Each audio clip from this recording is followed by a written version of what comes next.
Mag-update tayo sapagkat yung mga Senator Judge nag-isa ng husto ang hostile witness na si Acosta sa interjections at iba pa mga kaganapan ating alamin sa pag-uulat ni Bombo Anghiloganan.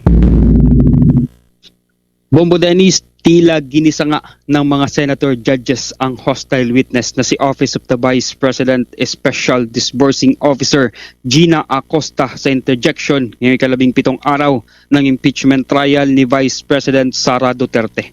Sinimula ni Senator Judge Francis Kiko Panghilinan ang pagtatanong kay Acosta kung ang disbursement ba na matatawag ang pag-release niya ng confidential funds kay Colonel Raymond Lachica o kung ang tunay na disbursement ay ang pagbabayad sa mga recipients sa confidential operations. Tugon ni Acosta, disbursement mula sa kanya ang pagre-release ng pera kay Lachica. Ngunit aminado naman siyang may obligasyon pa rin siya rito kung kaya't sinisigurado mo niya na may dokumento itong naisusumite sa kanyang pinaggamitan ng confidential funds.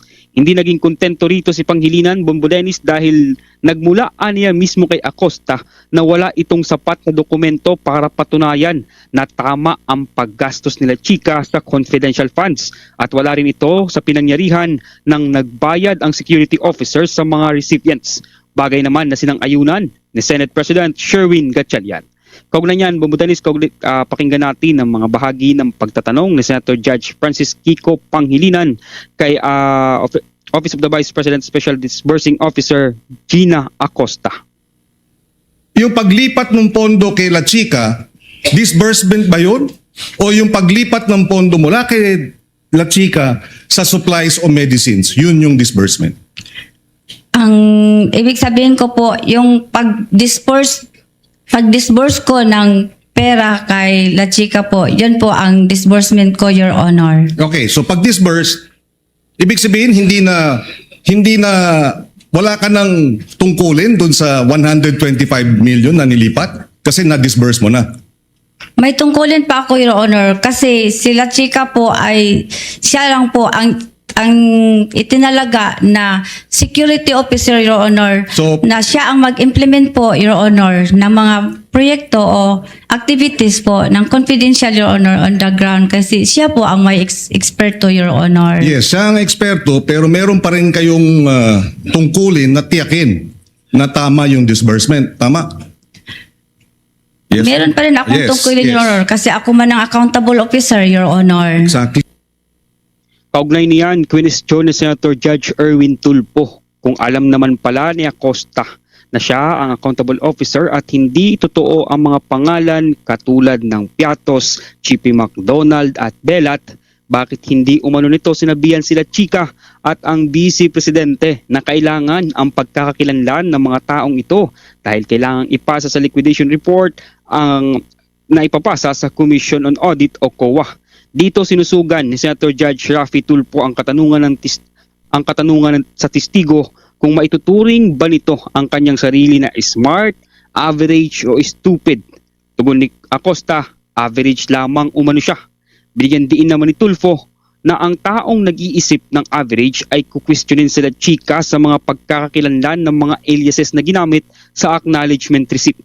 Muli, ang naging sagot ni Acosta, sinabi nila Chika na confidential umano ang lahat ng operasyon nila kaya hindi na dapat ito questionin pa. Dahil dito, tinawag ni Tulfo na quote-unquote stupid in the name of blind loyalty itong si Acosta dahil sumusunod lamang aniya ito sa anumang utos ng nakakataas o kanyang opisyal. Narito't pakinggan naman natin ang mga bahagi ng pagtatanong ni Senator Judge Raffy Tulfo kay Gina Acosta. How would you consider yourself? Smart, average, or stupid? Nasa average lang po ako Average. mga pagkatao, Your Honor. Correct. Just like millions and millions and millions of Filipinos. Good. Normal. Kasi sa isang normal na tao, kapag siya'y binigyan bilang isang SDO tulad sa inyo ng listahang pangalan ng mga informants na bilat, pagong at pusa, papalag ka. Ano ba to? Colonel, mukhang hindi ata tama to, bastusan na to. Piniripay ko po yun si Colonel Lachica, Your Honor. At ang sagot naman niya sa akin, Ma'am Gina, those are sensitive information, Ma'am Gina. At saka, confidential in nature po yun.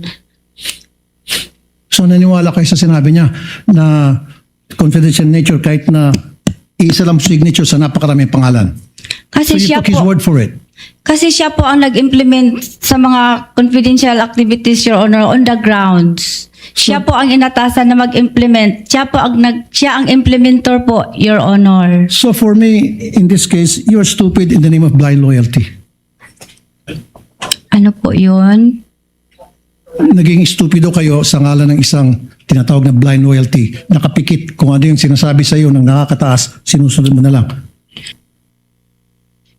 Si Senator Judge Panfilo Ping Lacson naman, Bumbo Dennis, tila napikon sa kanyang interjection dahil wala umano siyang nakuhang matinong sagot kay Acosta matapos na paulit-ulit nitong isagot sa kanya na pinagkatiwala ang confidential funds at intelligent funds kay La Chica dahil sa utos ni Vice President Sara Duterte.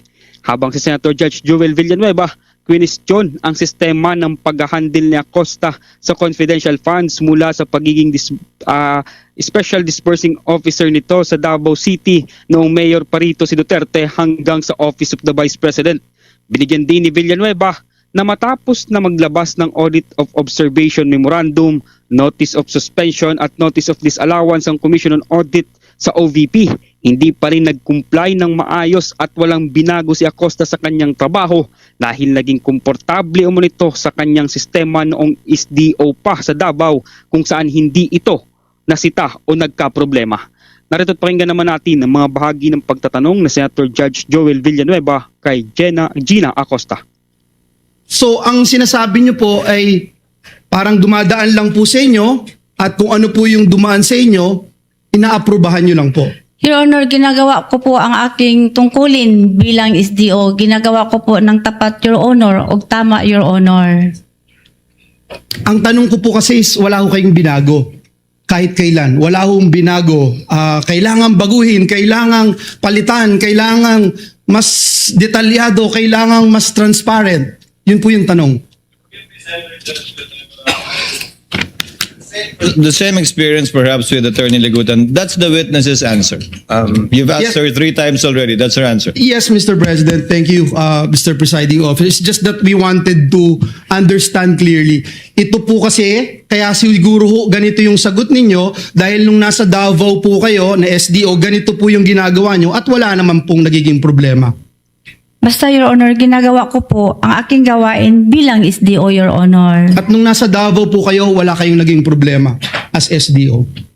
Wala po kaming EOM, Your Honor. Ngayon po, naniniwala kayo may problema.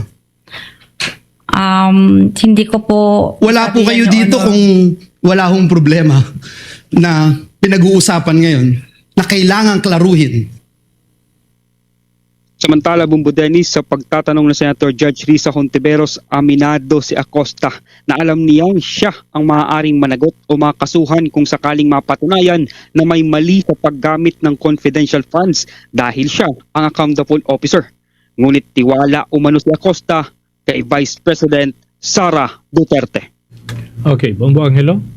Yes, Bumbo Dennis. Oo. Nais ko nga itanong sapagkat medyo nabalam na yung paglalabas ng desisyon, kung matatawag bang desisyon o resolusyon ng impeachment court, particular na ng presiding officer, yung tungkol doon sa mga pronouncement ng magkabilang kampo, kabilang na yung mga pinupost sa internet na may kinalaman sa impeachment trial. So, matutuloy na ba ito? May takdang araw na ba, Bombo Angelo, para doon sa sinasabing violations ng magkabilang panig dito sa usapin ng subjudice rule? Kanina, Bumbo Dennis, klinaro ito ni Presiding Officer Senator Chis Escudero na sana kanina ay maaari niya ng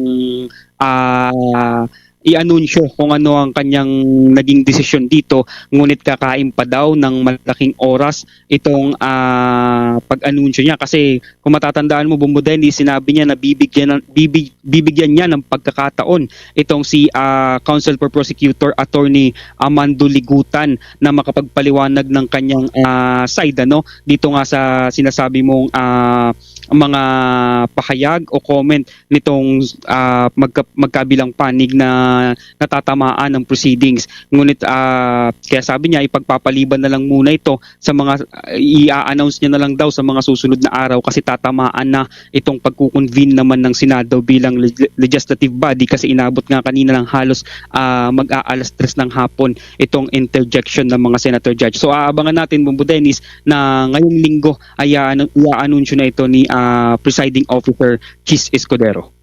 Okay, one just last point, Bombo Angelo, on track pa ba ang impeachment trial knowing na ilang araw na nagkaroon ng antala, hindi man natin ginusto pero kumbaga nature ang rason kaya hindi natuloy yung ilang araw na impeachment trial dahil baha sa maraming lugar dito sa Metro Manila. So on track pa raw ba ang impeachment trial?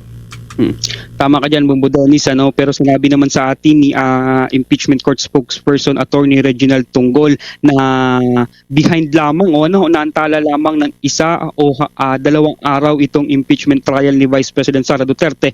Ngunit tiniyak naman itong si spokesperson nga ng impeachment court na walang dapat na ikabahala itong publiko sapagkat sanay naman silang mga abogado dito at mauusog lang naman daw, Bombo Dennis, itong schedule ng depensa para naman sa pag-present ng kanilang mga testigo at kaya-kayanin naman daw itong naitalagang impeachment calendar sa ngayon, Bombo Dennis. Okay, with that, maraming salamat, Bombo Angelo. Mula rito sa Senado ng Pilipinas, ako si Bombo Angelo Ganan and this is Bombo Radio Philippines, the #1 radio network in the country. Your trusted source of news and information. Basta Radio, Bombo!